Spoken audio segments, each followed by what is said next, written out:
Going to be Shakira's Plateau. This is going to be the last game before we go into a break. We are going to go a break after this game. There will be some goodies given away. Oh, that sounds funny, that does, because Goody's on stage. That's right. Goody himself, the player, will be given away to one of you lucky souls in the crowd. Don't you wish you came to DreamHack? You can win a person. But actually what the schedule is after this, we're going to have just a 5-10 minute break. The stream isn't going to stop. It's not going to go anywhere because right after that, we have the Group F action. Has great players like Tyler and OGS Inca from Korea, so do not go anywhere. We're still going to be broadcasting games. And without any further delay, it looks like we're going directly into the final game that will be casted from Group E. DeMusliM is down 0-1. Fenix is up 0-1. A lot on the line.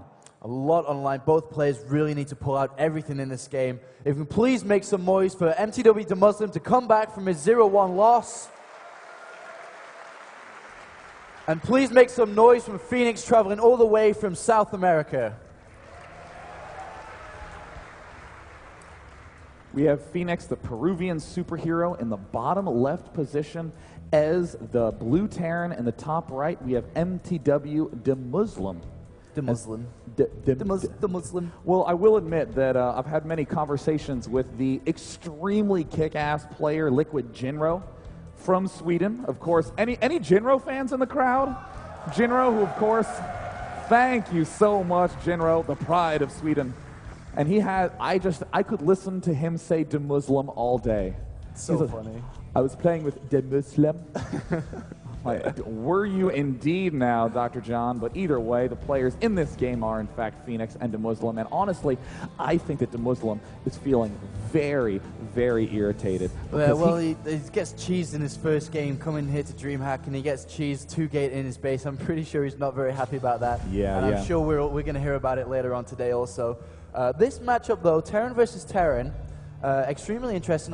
The usual style we do see is the 1-1-1 play. Obviously, Banshee's been so key, a very extremely important unit in this matchup, as we talked about it yesterday. The reason being, if you can get into the mineral line, the DPS, 2 hits, SCV's gone, especially if you have Cloak. So we're going to have to save both players like that, but this matchup is extremely delicate at the moment. There are many different openings and styles to play it.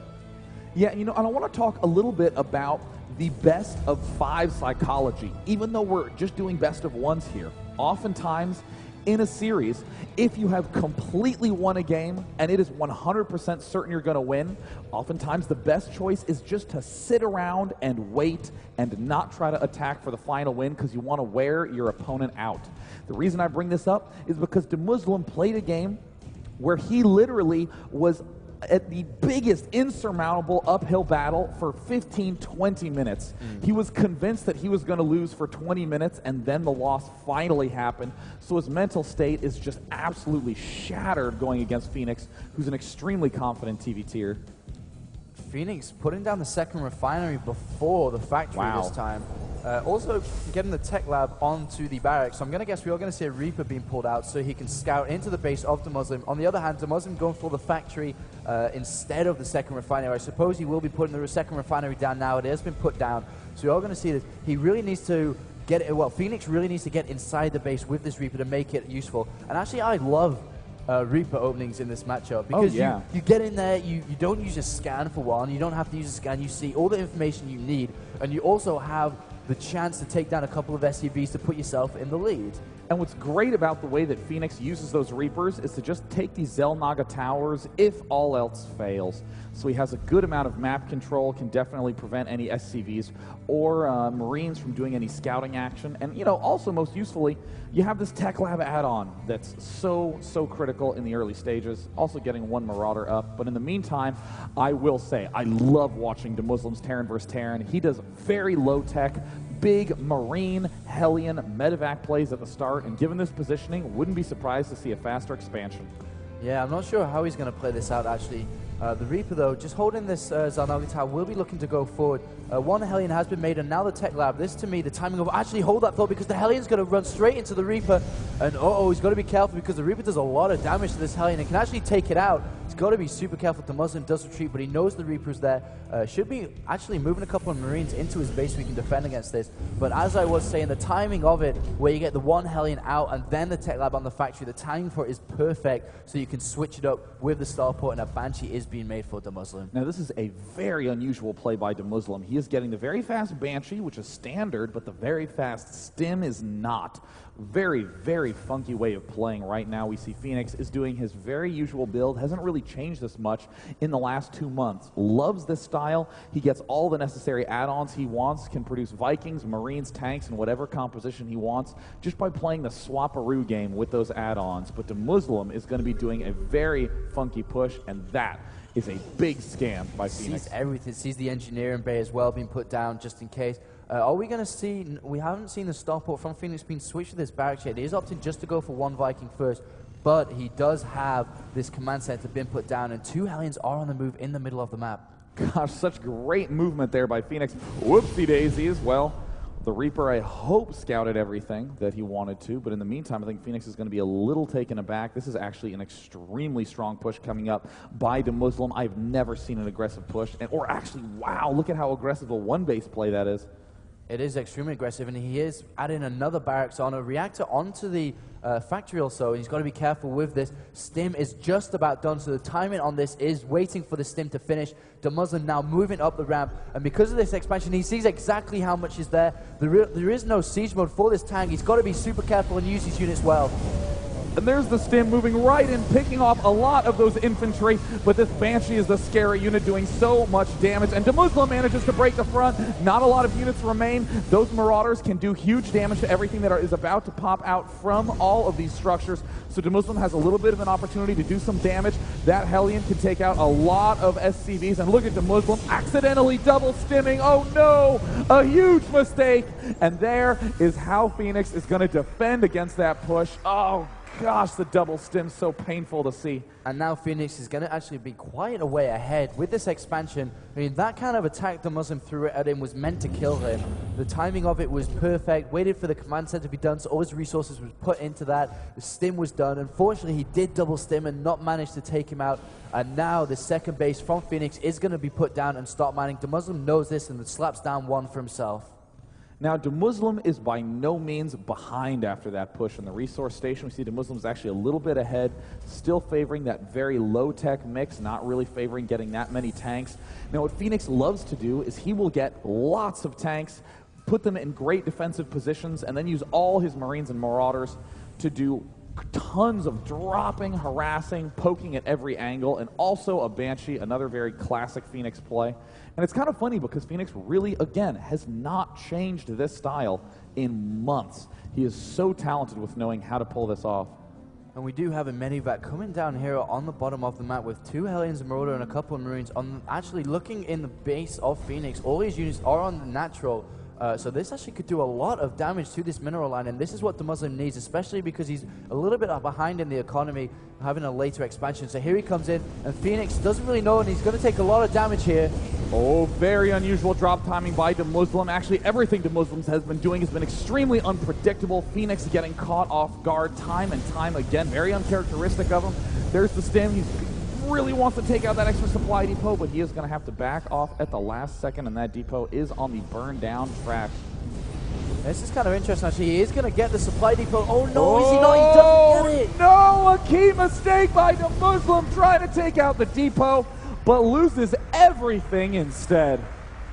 Wow, really nice play by Fenix to get that Viking, the couple of Vikings behind the Medivac and then take it down. DeMusliM losing a Viking in the middle of the map as well, carelessly losing units. He's falling apart a little bit here, Day9.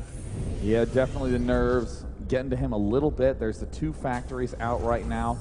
You know, I always say that I really wish I had a building counting station tab, because note that he does have these 6 unit-producing structures. Meanwhile, Fenix really only has 3. He's adding number 4 and 5. So even though DeMusliM was behind just seconds ago, we can see him already catching up on the food count.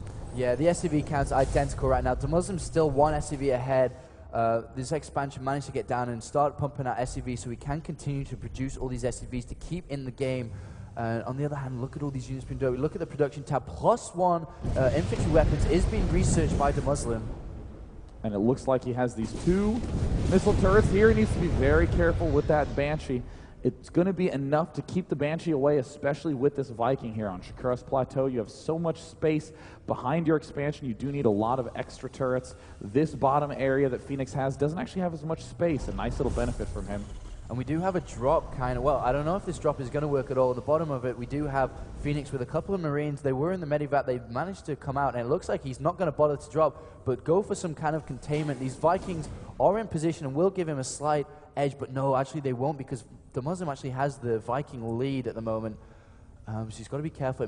He might try to set up containment here, but he has to be super careful with these units. Fenix loves doing this sort of movement in this matchup, just having everything he has built in the game parked outside his opponent's bases. And oh, a Viking battle. DeMusliM comes out on top. That is quite big. DeMusliM is feeling very comfortable, and I am just so impressed with DeMuslim's ability to swing back into this game, because there were 2 key blunders he made, and yet is still ahead of his opponent in production as a giant army, getting such nice advantages. Extremely muscular play by DeMusliM. Yeah, and Fenix is going to work on this factory, and DeMusliM is moving down with these Vikings. Nice scan. Will he be able to get the Banshee? No, he doesn't. Kind of a wasted scan there, actually. But Fenix is trying to set up Park on the below the natural, just like he did against Adele Scott in the first game we saw. Uh-oh, and there's the Medivac trying to swing forward, and it looks like this mix of units for DeMusliM is not in the best spot. There's a Banshee also getting a few free shots off. There's the scan. It ends up falling down, but these 2 other Banshees from Fenix are not done yet. Fenix is just maintaining that aggression to a max. Yeah, and I'm not sure well, the refineries are being hit down. DeMusliM needs to unsiege all his tanks. He can actually clean out this quite easily. There's only a couple of tanks and a few Marines. If DeMusliM sends a couple of SCVs in the front, here he goes. He does bring a couple of SCVs down with him, and he will be going to clean this up, and he should be able to clean this up quite easily. The SCVs need to be at the front, though. Oh, the tanks fall, and the Marines get eliminated. The Medivac gets crushed. And at this point in time, it looks like DeMusliM is sitting quite pretty. 117 food to 97. Wow, a lot of people throughout the early stages of the game always complain about how TVT was boring, but I disagree with that statement. I think this is a very interesting match, just like a game of chess. Both players very positional, always using strategies to the ultimate way, and here we are, we're moving through now. The Viking lead is actually so important in this matchup because it increases the range of the tanks because they can see further, and DeMusliM now is moving forward. A couple of tanks, though, in low health, so has to be careful about that. And it looks like no combat shield has been researched by Fenix, so his Marines are going to be a lot weaker than DeMuslim's that do have this combat shield upgrade. There's the Banshee. Going to try to begin eating through this big chunk of units sitting outside his front.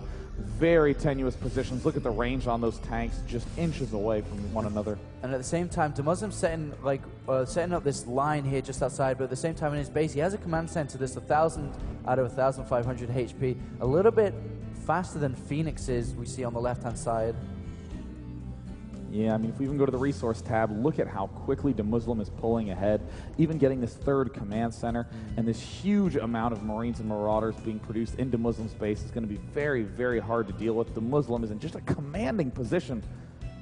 Yeah, he definitely needs to... Oh, sorry, he is researching +1 armor. With the shield and +1 armor, Marines just don't die versus siege tanks anymore. Unlike previous patches, they always used to die instantly.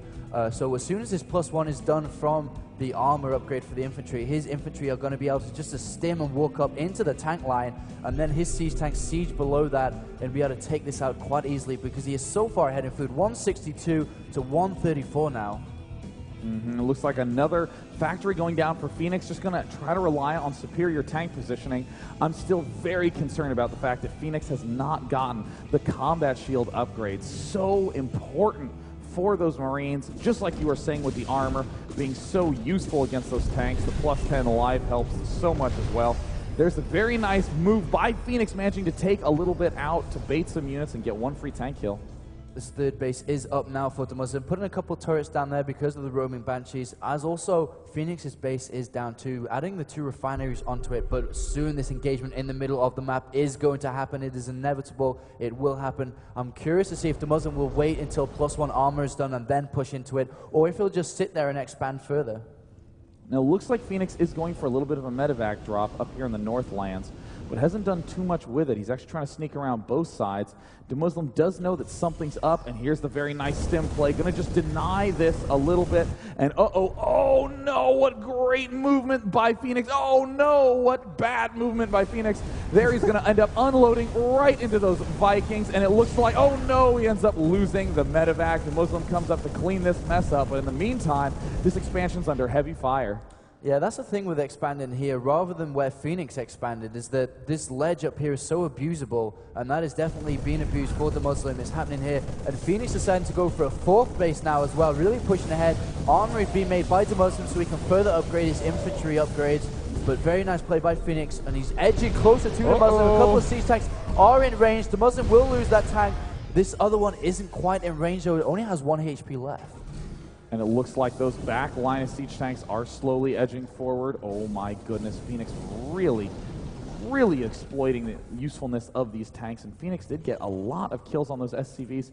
In the unit counting station we see that DeMusliM has fallen behind a little bit. Both players are very close to the max point, but as we can see, Fenix has a lot more siege tanks in the mix. Yeah, he's and a key location once again for Fenix is he's going to come here and siege tank just by these refineries, as we can see, and he will be able to do a lot of damage to the mineral line and, you know, stop DeMusliM mining from these Vespian geysers. And looks like there's going to be a few free kills there. DeMusliM is suddenly feeling a lot more defensive, and you know, Fenix is the master of being behind in this matchup and pulling ahead with great tactics, and DeMusliM needs to get some sort of bigger advantage either by expanding or attacking. Yeah, I just feel that both players are so high skill, but the thing that's different between both of them is that Fenix is using the map to his advantage. He's finding these locations where tanks can be put down, where Marines can be dropped onto the mineral lines, and that is the difference between both players so far. And this is really hurting DeMusliM now as he's starting to slow down in his economy. The 4th base is up for Fenix now also.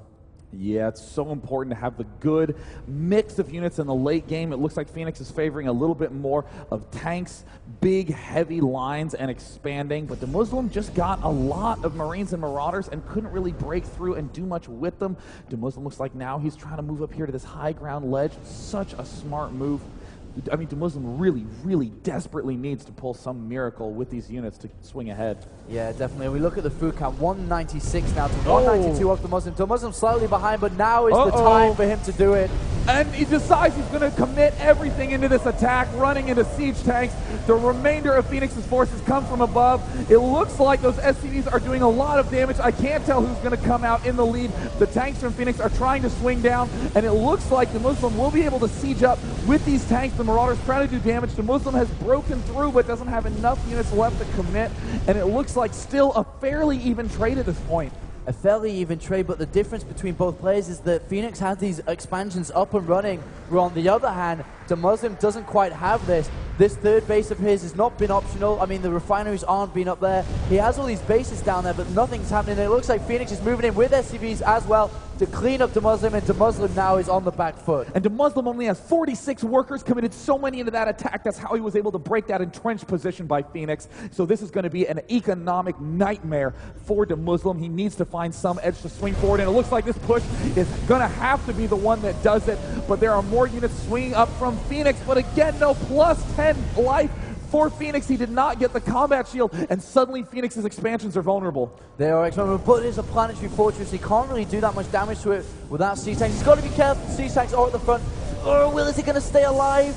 No, he's trying to advance forward, and all of these Marines from DeMusliM are doing so much damage, and in the meantime, DeMusliM is taking so many bases. Fenix gets the scan down. He sees it's there, and in the meantime, this attack from Fenix needs to do the damage. Yeah, and DeMuslim's actually pulling ahead now. 92 food for Fenix compared to DeMuslim's 122. Somehow, DeMuslim is pushing Fenix back, and he's pushing into the main base now. Huge damage being dealt by DeMusliM. An amazing turn of events. Fenix was pulling so far ahead, and this attack from Fenix needs to do a lot of damage. But DeMusliM takes out the expansion, and in the meantime, Fenix is trying to macro. No combat shield still. Such a tragic way to go out, but it looks like Fenix is going to try to get a siege up. No, will not get it up in time, and the production capacity of Fenix is going to get shattered. Yeah, he could just target down all the barracks now, take them out. There'll be no and units. There's a good game. Calls it and takes down Fenix in an incredible TVT, and I'm sure DeMuslim is very happy with that win, as we see on stage. Wow, what a bitter loss for Fenix. That was an amazing tactic by DeMusliM. I was convinced he was going to lose that game up until the last 2 or 3 minutes. I thought just he was gonna kept just pushing through more and more in that center region. That was absurdly good. I actually honestly thought DeMusliM was going to go 0-2 in his groups and technically would have